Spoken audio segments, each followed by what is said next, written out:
住喺呢度啊，你每年嘅空調費都會慳至少1-2萬蚊啊！而且位於珠海香洲區，可以同時擁有一線嘅山景、湖景以及公園景觀嘅話，我諗呢一個單位真係獨一無二啊！而且單價只需要萬幾蚊，只需要唔到20萬嘅首期，你就可以輕鬆上車啦！門口自帶咗16嘅門5合1飛利浦嘅智能碼鎖。全屋嘅智能家居系統啊，都係交付標準啊！睇下呢個品質，哇！呢個發展商真係用料都非常之好啊！睇下呢個廚房啊，呢個趟門啊，同埋呢啲配備嘅西門子廚房3件套，歐排定製櫃以及明窗嘅設計啊！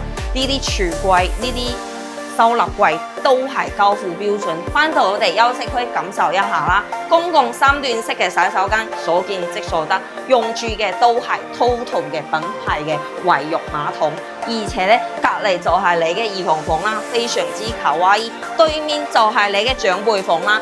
唔止單可以望住一線嘅山景，樓下咧16樓就係公園啦。你屋企嘅老人家咧16樓就可以去散步，真係非常舒服。而且喺呢度呼吸嘅每一啖空氣都富有負離子，你屋企人居住喺呢度應該會活多10年。就咁樣嘅單位，位於珠海香洲區啊，唔到20萬你就可以輕鬆上車呢一套豪中3房現樓，去到深圳只需要半個鐘嘅時間，樓下仲有7萬平方嘅商業街，去到大型商超只需要5分鐘嘅車程。感興趣嘅朋友可以喺評論區 call 3條6，我係小雅 Follow me，帶你揾返你心目中嘅 Dream House。